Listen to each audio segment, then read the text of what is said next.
Media ఓనర్స్కు media మిత్రులకు నా హృదయపూర్వక వందనాలు. ప్రపంచ శాంతి కొరువైపోయింది. ముఖ్యంగా నా ప్రియమైన తెలుగు మిత్రులకు 200 దేశాల్లో ఉన్న 15-16 కోట్ల తెలుగు మిత్రులకు, అలాగే రేపు దేశంలో ఉన్న రాజకీయ నాయకుల్ని ప్రపంచ శాంతి కొరకు నేనేం చేస్తున్నాను, మీరేం చేయాలి, ప్రజలందరూ ఏమి చేయాలి అన్న సబ్జెక్ట్ మీద రేపు నేను ఢిల్లీలో వీళ్ళందరినీ కలుస్తున్నాను. జనవరి 15న అమెరికన్ క్యాన్సర్ సెనెట్లో నేను ఇచ్చిన సందేశం, నేను చేసిన ప్రార్థన ఎంత చక్కగా అక్కడ అందరూ రిసీవ్ చేసుకున్నారంటే నేనే షాక్ అయ్యాను. 58 యుద్ధాలు ప్రపంచంలో, మన దేశ బడ్జెట్ ఎంతో, సంవత్సరానికి 3 ట్రిలియన్ యుద్ధ సామాగ్రి ద్వారా వాళ్ళకి 3 ట్రిలియన్ వస్తుందని, కానీ నష్టం ఎంత వస్తుంది? 89 నుండి 4 ట్రిలియన్ అప్పు ఈరోజు దాదాపు 40 ట్రిలియన్ అయింది కదా. వారు చేసిన యుద్ధాల ద్వారా కోట్ల మంది చనిపోతున్నారు కదా. ప్రపంచంలో దాదాపు 850 కోట్లలో 200-300 కోట్లకి తిండేనా లేదు కదా. ఇన్ని కోట్లు యుద్ధ సామాగ్రి కొరకు ఖర్చు పెట్టి, అలాగే China, Russia, India, Pakistan, north Korea తిండి పెట్టలేకపోతున్నారు. కానీ జర్మనీ, యూకే, ఫ్రాన్స్ యుద్ధ సామాగ్రి కొరకు ఎంత డబ్బు వేస్ట్ చేస్తున్నారు. నేను శాంతి దూతగా ఉంటానని చెప్పి మాటిచ్చి కాలబేరం పెట్టుకున్న ట్రంప్కి మరలా నేను మద్దతు ఇచ్చి 2024లో ఇప్పుడు యుద్ధాలకి నాయకుడైన ప్రెసిడెంట్ అయ్యాడు. వెనజువెలాలో చేసిన దాడిని ఖండించాను. అలాగా ఈ విధంగా ట్రంప్, ఈ విధంగా ప్రధానమంత్రి మోదీ నోరు మూసుకొని ఉంటే ప్రపంచంలో యుద్ధాలు ఎక్కువైపోతున్నాయని వాళ్ళకి నేను చెప్పినది. అయితే మీరేం చేయాలి ప్రజలారా? 1, ప్రార్థించాలి. యుద్ధాలు ఆగాలని సరిపోదు ప్రార్థన మాత్రమే. అయితే 2, ప్రకటించాలి. Each one reach 10, each one reach 100. అందుకనే ఫిబ్రవరి 22న ఆదివారం సాయంత్రం 6 గంటలకు చెన్నై, మద్రాసులో ప్రపంచ శాంతి సభ ఎప్పుడు ఎవరు కని విని ఎరగనంతగా పెడుతున్నాం. దానికి అన్ని పార్టీలు మద్దతు ఇస్తున్నాయి, పార్టీలకు, కులాలకు, మతాలకు అతీతంగా. సో మీరు ఆ శాంతి సభకు రావడానికి ప్రయత్నం చేయండి. మీడియా మిత్రులందరూ లైవ్ ఇవ్వడానికి ప్రయత్నం చేయండి. శాంతి వల్ల వచ్చే లాభాలు మీ అందరికీ తెలుసు. మనసుకు శాంతి, కుటుంబంలో శాంతి, కమ్యూనిటీలో శాంతి, రాష్ట్రంలో శాంతి, దేశంలో శాంతి, ప్రపంచంలో శాంతి.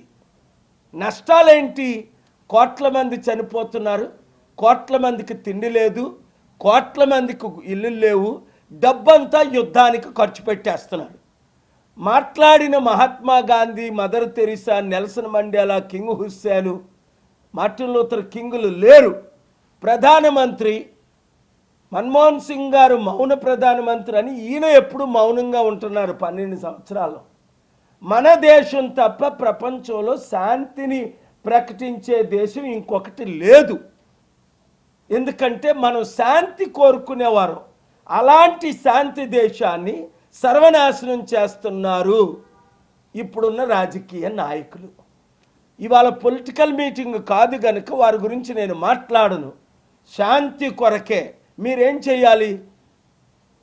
ఇమీడియట్గా నా social media, Facebook, Twitter, Instagram, యూట్యూబ్లో జాయిన్ అవ్వండి. 10 మందిని, 100 మందిని జాయిన్ అవ్వమని చెప్పండి. 2, ప్రార్థించండి. 3, చెన్నై రండి. 4, ఒక గ్రూపులు పెట్టండి. మీ మందిరాల్లో, మీ మసీదుల్లో, మీ చర్చిల్లో, మీ సినగాగుల్లో గ్రూపులు ఏర్పాటు చేయండి. గ్రూపు పేరేంటి? సింపుల్గా శాంతి గ్రూప్. అంతే. పీస్ పార్ట్నర్స్ మీకు నచ్చిన పేరు పెట్టుకోండి. శాంతి కొరకు మీరు ఎన్నో అన్యాయాలు జరుగుతున్నాయి, ఎన్నో హత్యలు జరుగుతున్నాయి. నిన్న ఎయిర్పోర్ట్లో వచ్చినప్పుడు 400-500 మంది జగన్ వస్తున్నారని వెయిటింగ్ కొన్నారట. ఆ 400-500 మంది కూడా నన్ను గ్రీట్ చేసి నన్ను బయటకు రానివ్వలే, సెల్ఫీలు తీసుకుంటూ. అంటే అర్థం చేసుకోండి, జగన్ కొరకు వచ్చిన 400-500 మంది కూడా నా ఫాలోవర్సే. చంద్రబాబు నాయుడు గారితో ఉన్నవారు కూడా నా ఫాలోవర్. ఎందుకు? వారు శాంతి ఫాలోవర్స్ కాబట్టి. మన తేడాలు మనం పక్కన పెడదాం, రాజకీయాలు పక్కన పెడదాం, శాంతిని ముందుకు తీసుకెళ్దాం, శాంతి దేశంగా మరల పేరు సంపాదిద్దాం, యుద్ధాలన్నీ ఆపి శాంతిని ముందుకు తీసుకెళ్దాం.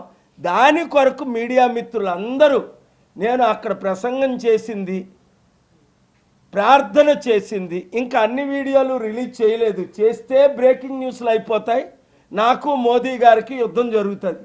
అందుకని వారు చెప్పినవన్నీ ఎడిట్ చేసి, వారు పలికిన మాటలన్నీ ఎడిట్ చేసి మేము వీడియో రిలీజ్ చేసాం.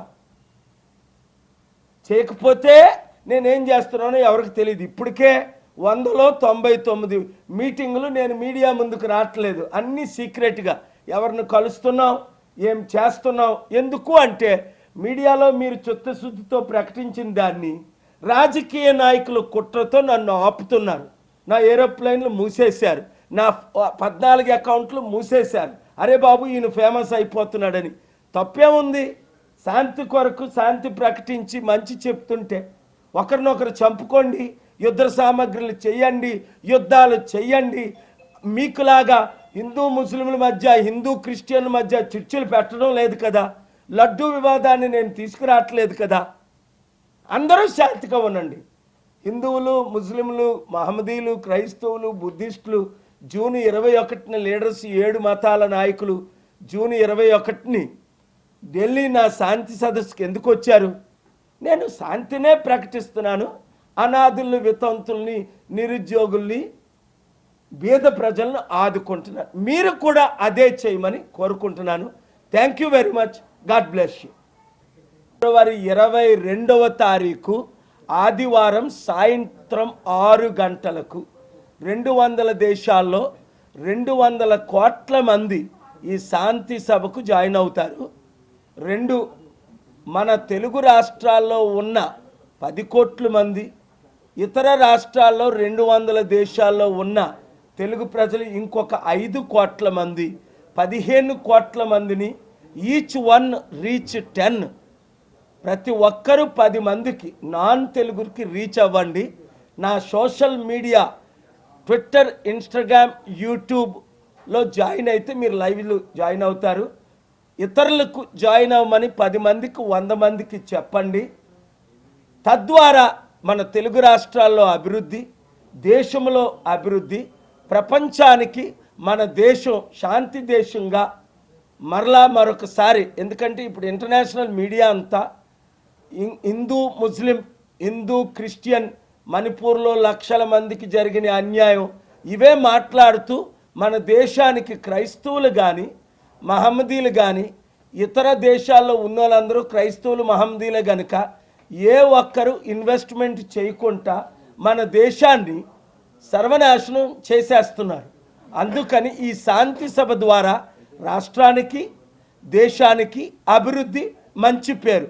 కనుక మీడియా మిత్రులు, మీడియా ఓనర్స్ మరొకసారి మీరు శ్రద్ధ తీసుకొని చక్కగా ఈ శాంతి సందేశాన్ని మీరు ప్రకటిస్తున్నందుకు, అమెరికా, యుఎస్ క్యాన్సస్లో నేనిచ్చిన ఆ సందేశం, ప్రార్థనలు మీరు ప్రకటించినందుకు నా హృదయపూర్వక వందనాలు. మన దేశం కొరకు పాటుపడదాం, తెలుగు రాష్ట్రాలను అభివృద్ధి చేసుకుందాం. 15 కోట్ల తెలుగు సత్తాని ప్రపంచానికి ఫిబ్రవరి 22ని చాటిద్దాం. 200 దేశాల్లో ఉన్న తెలుగు నాయకులు ఆ ఒక్కరోజు తప్పకుండా మద్రాసు, చెన్నై ఫిబ్రవరి 22 శాంతి సభకు రావాలని, రాలేని వారు తప్పగా మీడియా ద్వారా జాయిన్ అవ్వాలని కోరుకుంటున్నాను. Thank you very much.